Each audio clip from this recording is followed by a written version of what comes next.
Assalamualaikum warahmatullahi wabarakatuh. Selamat malam. Izinkan kami untuk mempersembahkan hasil dari pengerjaan kami yang berjudul Analisa Sumur berdasarkan data log dengan saya sendiri, Raffi Agus Pratama dengan NIM 123480058.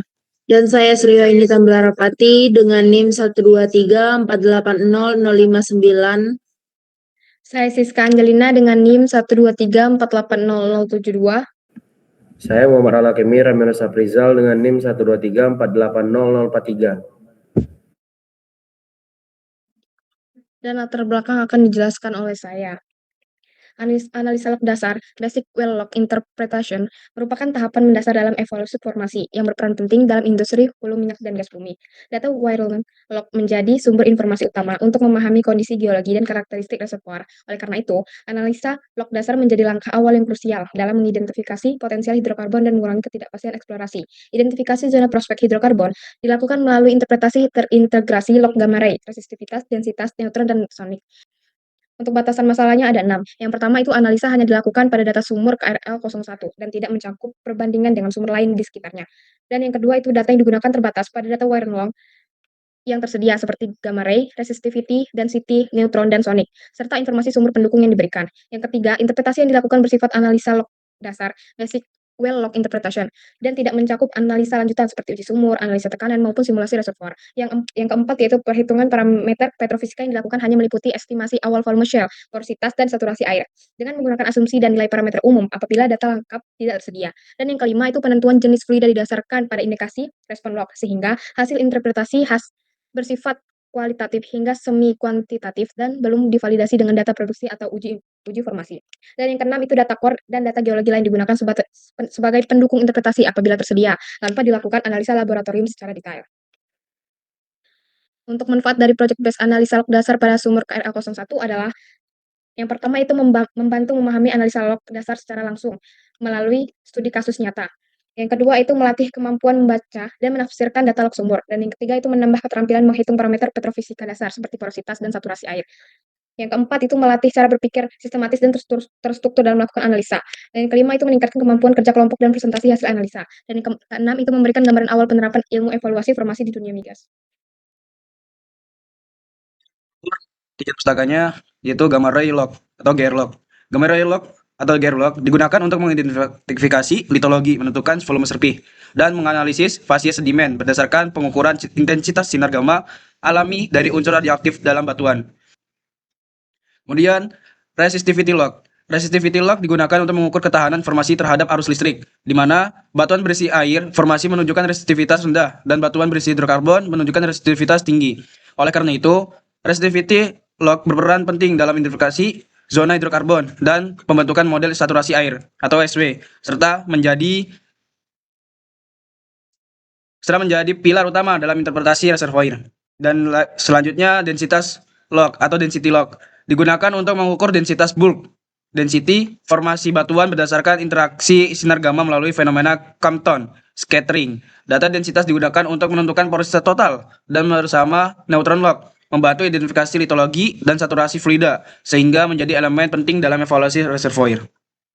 Selanjutnya, neutron log. Neutron log merupakan porosity log yang mengukur porositas batuan berdasarkan interaksi neutron dengan hidrogen di dalam formasi. Log ini sensitif terhadap fluida berhidrogen tinggi seperti air dan minyak, sedangkan zona berisi gas menunjukkan respon lebih rendah dan gas efek. Selanjutnya, sonic log. Sonic log digunakan untuk mengukur waktu tempuh gelombang akustik delta T dalam formasi batuan sehingga dapat dihitung kecepatan gelombang suara. Nilai interval transit time yang tinggi mencerminkan porositas tinggi, sedangkan nilai rendah menunjukkan batuan yang lebih padat. Selanjutnya, litologi identification. Litologi identification merupakan proses fundamental dalam formasi evaluation untuk menentukan jenis batuan bawah permukaan berdasarkan data logging. Identifikasi litologi dilakukan melalui respon log dan cross plot, serta dikembangkan dengan pendekatan machine learning untuk meningkatkan akurasi interpretasi. Selanjutnya, fluida identification. Fluida identification bertujuan membedakan jenis fluida yang mengisi pori-pori batuan bawah permukaan seperti air, minyak, dan gas dalam evaluasi reservoir. Identifikasi fluida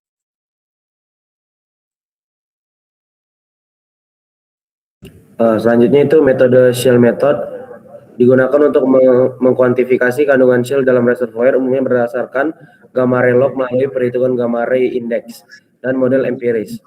Estimasi volume Shell berperan penting sebagai parameter koreksi dalam penentuan porositas efektif, saturasi air, dan kualitas reservoir. Kemudian selanjutnya ada porosity calculation.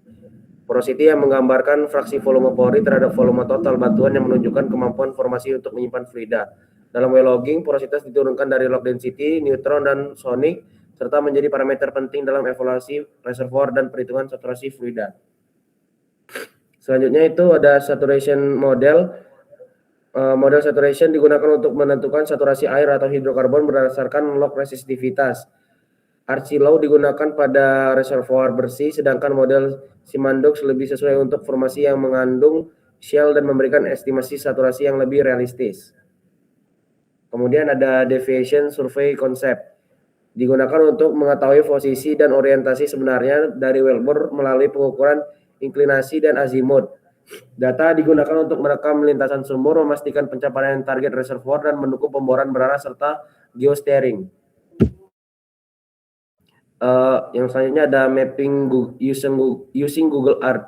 Itu aplikasi pemetaan interaktif berbasis citra satelit dan data geografis global yang memungkinkan visualisasi permukaan bumi dalam format 2 dan 3 dimensi. Selanjutnya itu ada di perhitungan. Yang pertama perhitungan volume shell, yang dimana kita mengambil dua metode, yaitu menggunakan metode Claver dan juga Staber. Kemudian ada menghitung porositas, yang dimana yang pertama itu porositas sonic, terus yang kedua itu porositas density, yang ketiga porositas neutron, dan yang keempat itu korek porositas dengan volume shell. Kemudian menghitung saturasi air menggunakan dua metode, yaitu metode Archie dan juga metode Simandux. Untuk tabel zona prospek di sini itu pada kedalaman 2150 dan untuk kedalaman ke bawahnya itu 2185. Di sini alasan interpretasinya yaitu GR rendah sama dengan clean sandstone, resistivity meningkat signifikan dibanding zona di atas terdapat crossover. RHOP sama dengan NPHI, indikasi porositas baik dan kemungkinan hidrokarbon. Terus untuk top depth-nya itu 2230 dan bottom depth-nya itu 2270. GR rendah sama dengan menengah sand dominan, resistivity relatif tinggi dan stabil, RHOB lebih rendah, dan NPHI moderat sama dengan reservoir berpori dengan indikasi fluida nano air. Terus untuk top depth pada kedalaman 2315 dan bottom depth-nya pada kedalaman 2350. GR sangat rendah atau clean sand sama dengan resistivity tinggi, deep lebih besar dari shallow, DT meningkat sama dengan porositas baik, interpretasi sebagai zona prospek utama. Adapun cross plot. Cross plot ini di plot dari RHOB dengan NPI dan cross plot RHOB dengan DT. Nah, cross plot ini diambil dari interaktif petrofisik, yang dimana sudah dibuat litologinya dari permukaan hingga dasar sumur sehingga mendapatkan cross plot tersebut. Adapun zona prospek fluida dapat dilihat bahwa dari kedalaman kurang lebih 2300 hingga 2700 terdapat indikasi fluida hidrokarbon.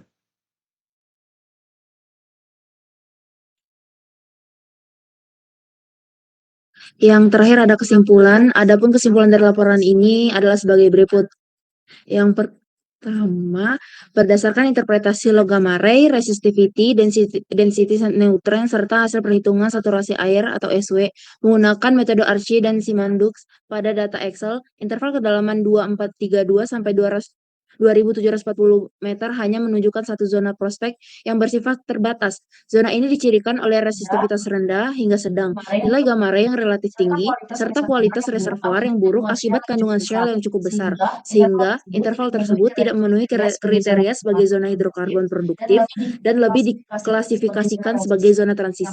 Yang kedua, hasil perhitungan SW pada data Excel menunjukkan nilai XW Archie berkisar antara 0,45 sampai 0,60 dan SW Simandou berkisar antara 0,50 sampai 0,65 yang menandakan bahwa lebih dari setengah pori batuan terisi oleh air. Nilai SW yang relatif tinggi ini selaras dengan respon resistivitas yang tidak menunjukkan peningkatan signifikan serta tidak adanya crossover density sampai neutron. Sehingga dapat disimpulkan bahwa fluida dominan pada interval 2432 sampai 2740 meter adalah air, sedangkan hidrokarbon, oil atau gas hanya hadir dalam jumlah terbatas dan bersifat residual.